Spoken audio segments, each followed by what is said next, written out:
Hi, it's Jan Beta, and today is the day, episode 3 of my recreation of my original 1987 Commodore 64 setup is going to happen.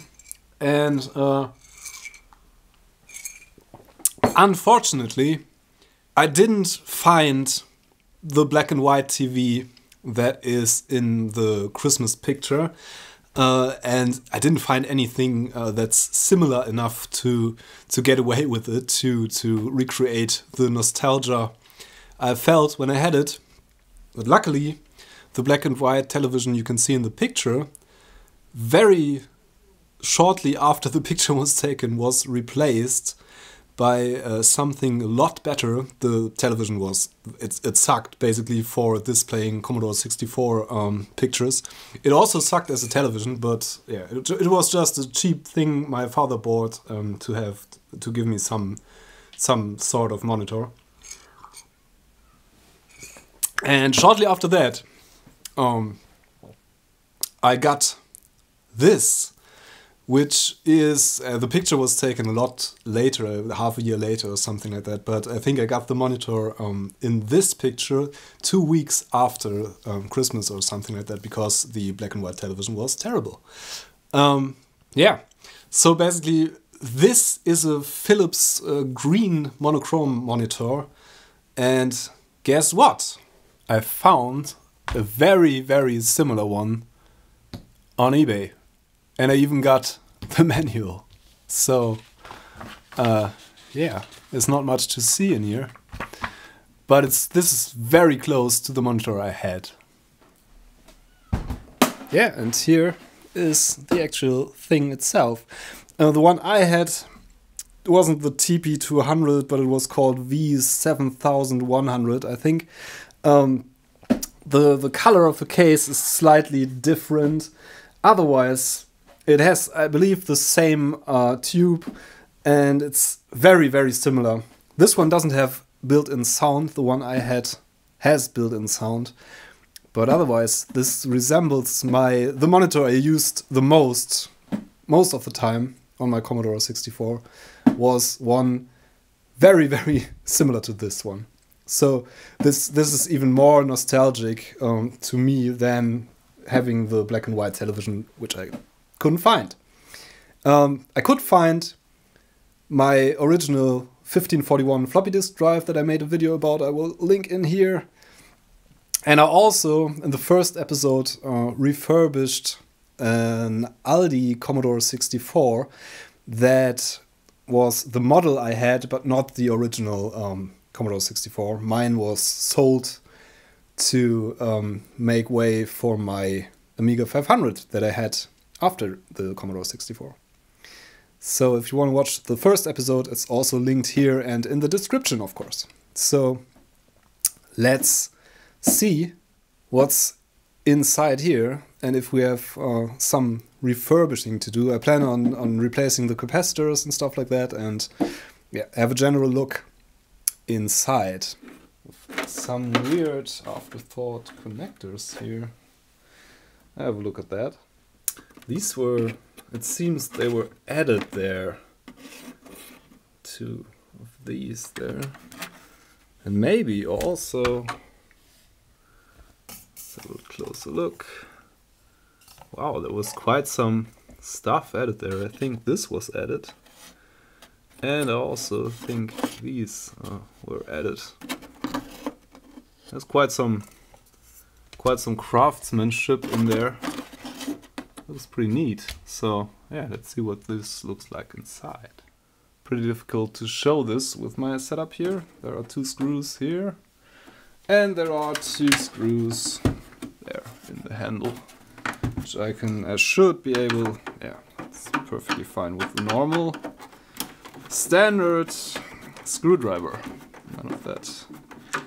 And it's, of course, it's a Philips monitor, it's a Philips screwdriver you're going to need. Which totally makes sense. I would like to know actually if all Philips hardware has Philips screws in it. Most likely. It's just going to Yeah, it does. There we go. Okay, wow. This has been modded. There's stuff going on here, just not original. This here. Don't think that's a transformer. It's a transformer of some kind.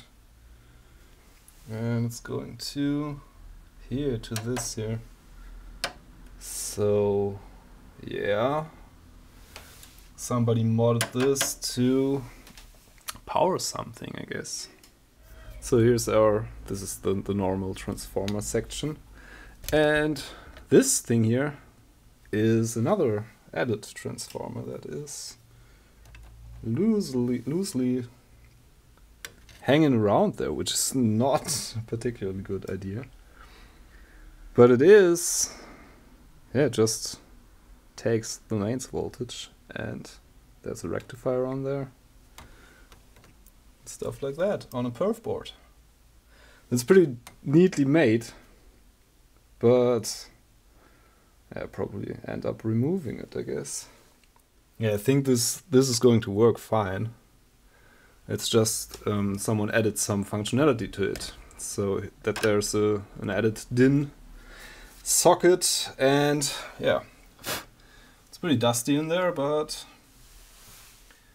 can't see any blown capacitors and stuff.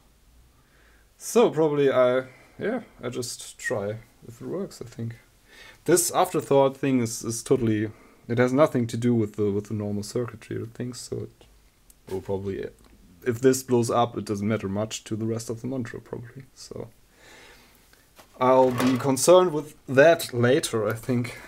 Yeah, now let's see what we get. I hope it doesn't blow up. So this has mains voltage now. Fingers crossed that it doesn't blow up. Let's see. Okay. Didn't blow up.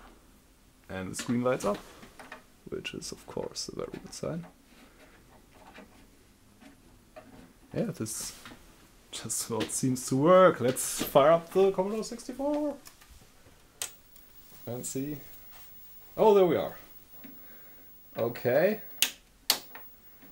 So there's something wrong with it, at least.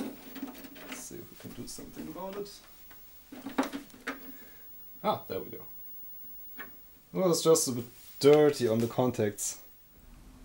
Okay, so now that I have determined that this works, let's get inside and get rid of the aftermarket add-ons there. It is some kind of power supply for something that was connected to the added DIN socket on the back there, but I don't know what it's powered, and I don't need it, and it's dangling around in the case freely, so I'm gonna get rid of it. And yeah, working on monitors is not easy, as some of you might know. It's a bit dangerous because the tube has a very high voltage in it that basically stays there for hours, days, weeks even, after these have been disconnected from the mains even. So you have to discharge the tube before you're gonna work on this. And yeah, I gathered some information about that. I'm really terrified of doing it, but for this is the opportunity I thought to do it the first time, to recreate my Commodore 64 setup. And I watched some people on YouTube doing it. I chatted with some engineers who gave me some valuable tips, and yeah, basically people are doing this all the time, so I thought, why shouldn't I do it? If other people survive this, I can survive this, and I'm going to be very careful about this and have some precautions I take. And also, I have to say this because I'm not a professional at all. I don't, basically it's all hearsay, what I know. This is not meant as a tutorial for you to do something like I do. Don't do it like I do unless you're really sure that's the way. I'm not here to teach you the way to discharge a cathode ray tube. I'm not the professional to teach you this. This is just what I gathered from the internet, basically, and from people talking to me over the internet. No warranty whatsoever. It may very well be I don't survive this or get shocked or anything like that. Don't try this at home, basically. Or if you do it at your own risk. I won't be responsible for any of your actions. Alright? Let's get into it. So the first thing I'm going to do is to cut this, because it's only the power supply to this strange sub-D socket. Off we go. So in order to discharge this, I have built this contraption, which is a screwdriver that I put some heat shrink tubing on, and a big clamp. You could use a crocodile clamp, I guess. This cable goes through a 560 ohm big resistor, and there's another clamp on the other end. And I'm going to put this clamp to the chassis of the monitor, or everything else that's grounded, basically, to discharge the tube. Another trick that I learned from chatting with engineers, if you're working on something that has a huge charge in it, don't ground yourself. So I'm not going to use this ESD wristband for now, because otherwise the electricity would go right through your body to the ground, through the wrist strap. And that's not the intention, of course, because you're gonna get shocked. So basically what I'm going to do is to take this screwdriver and see if there's a good connection, and put this under here, under this rubber thingo, and then going to touch this.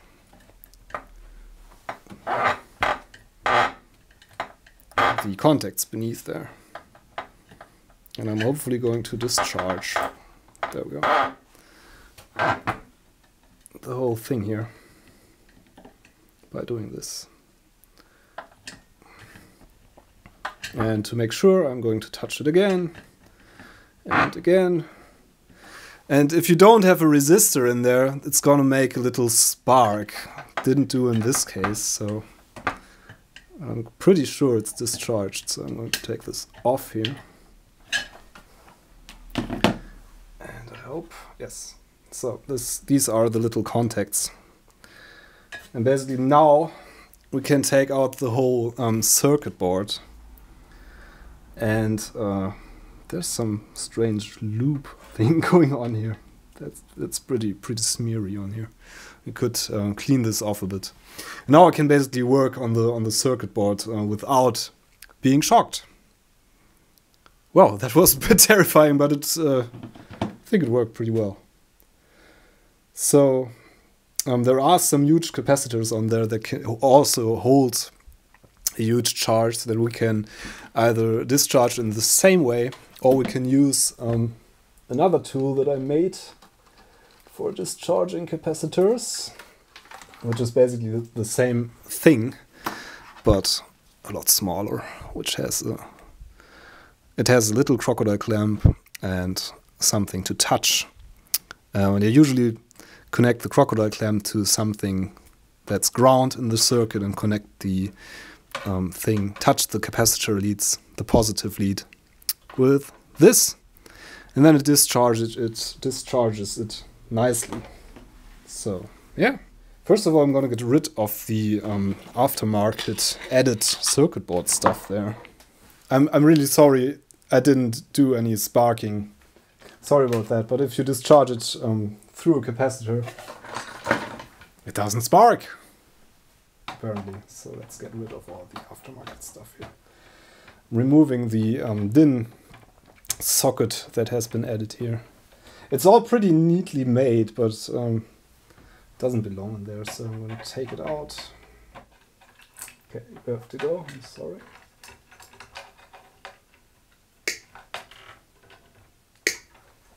This is quite a neat thing actually, with a little relay on there and stuff like that. It's pretty nicely thought out, I guess. Looks nice. Someone put a lot of effort in this, I think. Another tinkerer from back in the day.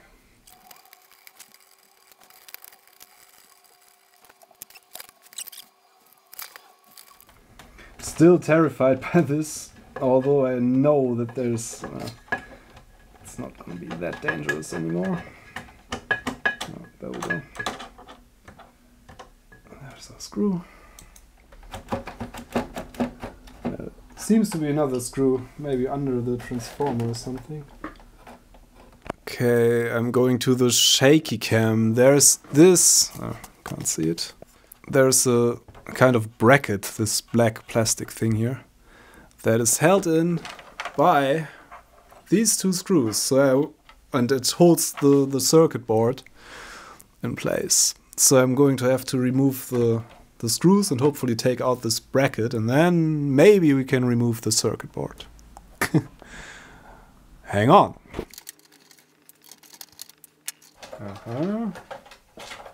Okay. Yeah, there we go. Okay.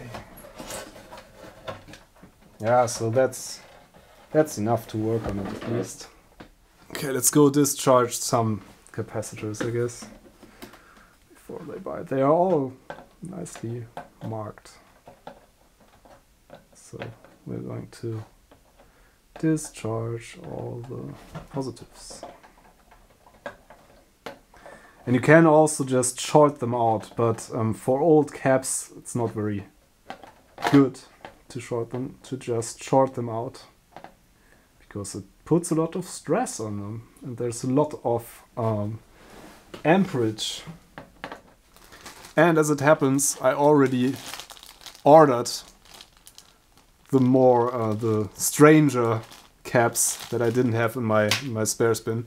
So I'm going to have all of the caps in stock this time. So I'm going to recap this board. This is something you saw me doing a number of times, I think. Basically, one thing I always do is take one capacitor at a time. Always make sure you get them in the right polarity. Use the same capacitance. You can use a higher voltage. Never use a lower voltage than the original. Use good brand caps.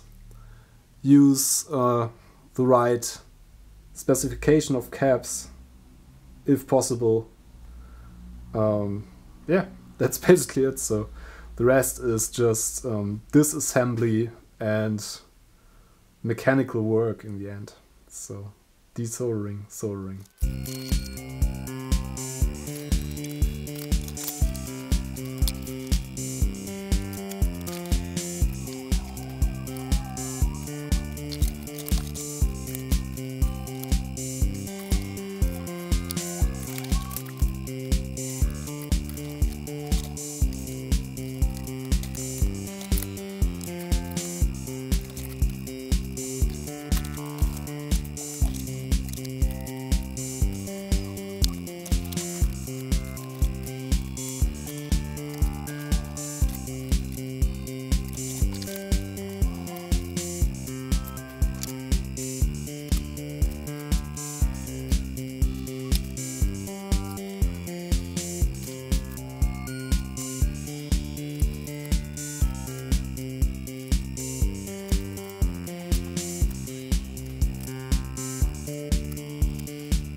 Okay, this is all the caps I have in stock replaced now. No, there's nothing else in there except for some switches. Cleaning the switches is also a job for the contact cleaner.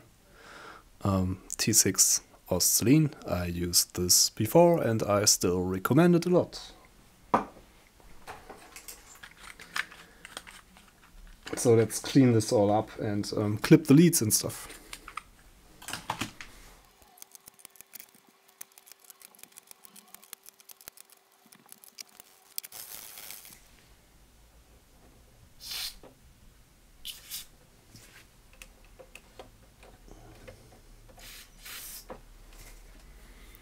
Okay, removing the cables from the composite, the RCA socket here, which is the composite in.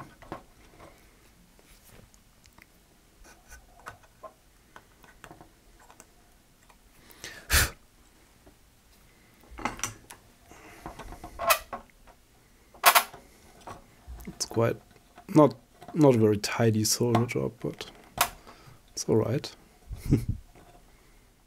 I also want to put some thermal compound on this transistor there.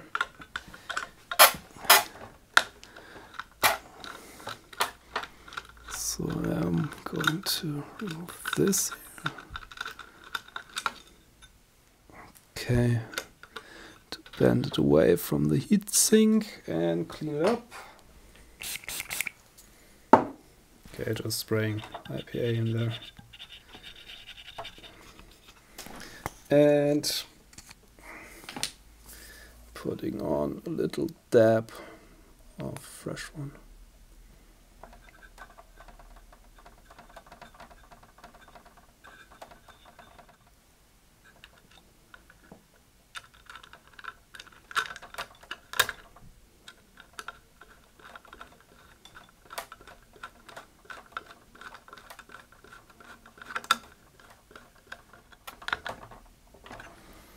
Okay, there we are. That's about as much as I can do. Let's see if we can put it back together. I completely forgot to take off the additional stuff from the original transformer here. So I'm going to do in a bit. Maybe I should just cut them. It's not much to lose.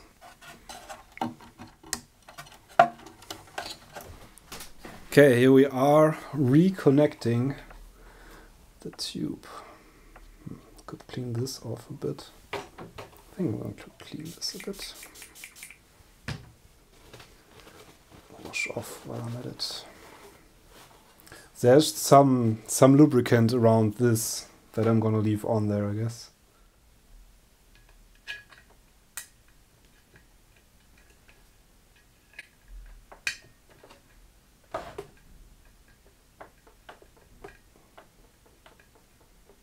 Okay, this is back in. Let's put this back together and see if it works. Or if it still works. It was working. Hope I didn't destroy it.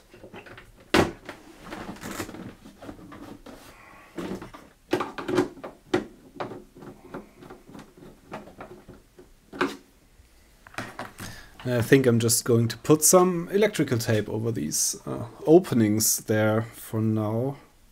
It's okay, this is as safe as it gets for the moment. I'm gonna glue some plastic over there sometime from the inside, I guess. Okay, let's do a quick smoke test, I guess. Plugging this in. Ooh. Okay, it's plugged in. Let's turn it on. Okay, didn't explode. Didn't explode. Will it display a picture?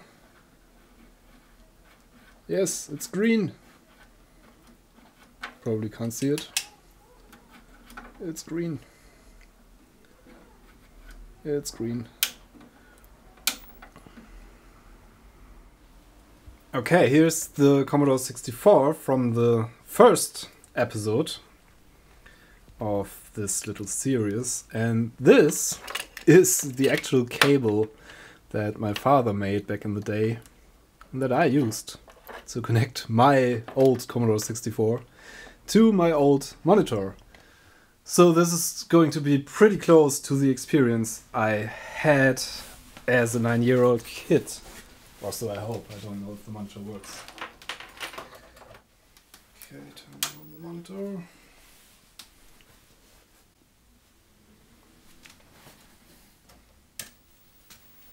Turning on the 64.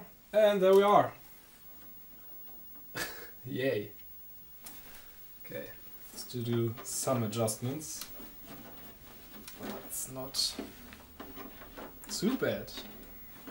Alright.